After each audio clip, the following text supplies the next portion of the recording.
nik eskatu nahi diot ontza gainera hilo dedin prozesuaren ardura nagusia duen Maria Jesus Aranburu Foro diputatuari eta txalo bat eskatzen dizue berarentzat.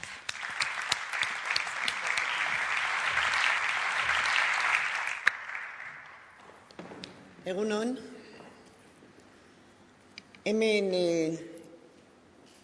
gaurko programaren berri ematen duen irudi horretan, eta zue jaso zenuten hartan, Markel Olano, gure diputatu nagusia zen gaur hemen egotekoa, baina udazkeneko gripeak gogor heldu dio eta ezin du gaur hemen egon, oraintxe bertan jaso dut bere mezu bat, adieraziz porru egin da dagoela, baina gurekin dagoela gaur hemen.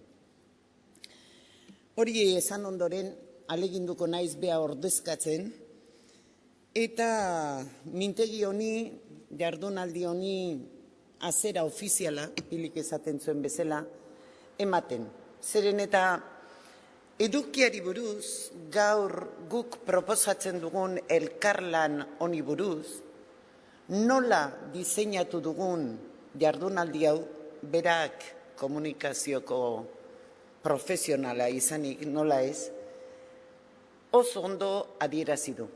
Eta niri aldiz, Departamentu Kultura eta Euskerako Departamentu buru bezala, eta nire ardura politikoa gaitik, gehiago dagokit adieraztea zeintzuk diran gure erabaki politikoak eta gure jardueraren hildoak. Esplikatuko nuke nola legealdiaren hasieran onartu genuen kudeaketa plan bat. Eta kudeaketa plan horrek zituen eta dituen ekintza guztien artean badala zeharkako egitasmo sendo bat. Hori oinarritzen da guk deitu izan diogun kultur politika berri baten modeloan. Lidergo partekatua, publiko-pribatuen arteko harremana eta nola ez elkarlana parte hartzea gizartearekin hurbil egotearen hirugarren atala. Esan nezakeen eta sakondu ere, baino ez dut uste gaur horretara etorri geranik, zergatik ari geran kultur eragileekin harremanetan egon eta ez bakarrik ditugun edo guk kudeatzen ditugun diruak nora banatzea erabaki dugun, baizik eta nola erabaki dezakegun, zein dan euskerarentzat eta euskal kulturarentzat jarduera egokiena.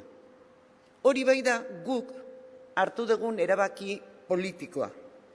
Euskera eta euskal kultura ahalik eta modu egokienean sustatzea, lantzea, edatzea, zabaltzea. Nik ez dut inolako apologiarik egin nahi internet eta bere baliabidearen bitartez. Baina ez ditut errealitate baten aurrean begiak itxi nahi. Zabalik, eukin nahi ditut, diputazioak orokorrean, gure departamentoak bereziki, mundu horrek ematen dizkigun baliabideak aprobetxatu ahal izateko. Eta gero ondoren hitz egingo digun hizlariak, Bizen Partalek, askoz hobeto sakonduko du baita ere gai horretan. Gure 2.0 egitasmoak orotara arreta eskuratu nahi du euskeraren inguruan eta euskal produktuaren inguruan. Baina arreta ez momentu batekoa, baizik eta eutzi nahi dio arreta hori. Arreta mantendu. Eta arreta mantendu ezkeo, sinisten dugu eskaera sortzen duela.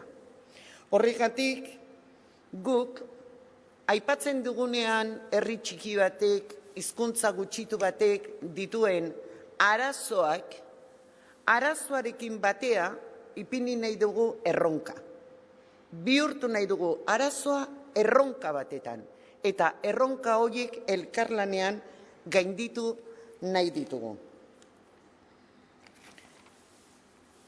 Egon gara lanean, ipini ditugu produktu batzuk martxan, ara nola gure gipuzkoa.net, batzuentzako argazki horri alde bat besterik ez da izango.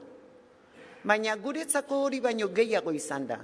Prototipo bat izan da, gaur eta datozen eguneetan, tailerretan landu eta adieraziko dituzuen egoera erronka, egoera arazo erronka hoiei, nola erantzun daiteken ikusteko.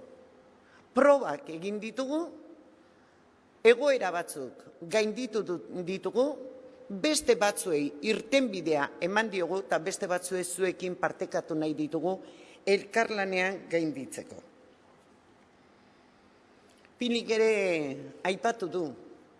Hau zer ote da, beste bilera kopuru bat diputazioak ditu diguta ezin ba ezkorik esan, zertarako ote da, probetxurik ateako aldiogo honi. Hori da gure nahia. Hori da eskatzen dizueguna, ia elkarlan honetan egiten dugun saiakera hauetan, estrategiak nolabait alde batetara utzita, zeatikan horretarako kulturan denbora dezente daramagunok, hainbat estrategia, plan eta bar egin izan ditugu, baina oraingo honetan gu praxiara pasatu nahi dugu. Nahi duguna da, detektatzea, ikustea, adostea, ez batentzat edo besteentzat onuragarria izan daitekena, baizik eta guztiontzako onuragarria izan daiteken ekintzak eta proiektuak. 2011ko aurrekontuak diseinatzen ari gera, badakizue egoera nolakoa dan, eta ez dugu aire berria hundirik izango, baina dugun hori, mantentzen dugun ahalmen hori, lehentasunezko proiektutan ipini nahi dugu. Eta lehentasunezko proiektu bat da guretzat euskara zabaltzea, euskara indartzea eta euskal kultura mundu zabalera baita ere edatu eta helaraztea. Guztion laguntzarekin beraz, espero dugu jardunaldi hauen emaitzak azaroan konklusioak azaltzen ditugunen izango ditugula. Proiektuak, arduradunak, denborak eta euroak. Hori horrela izateko zuen laguntza eta lana ezinbestekoa dugu eta horrenetik eskertu zuen presentzia eta zuen lana. Mila esker.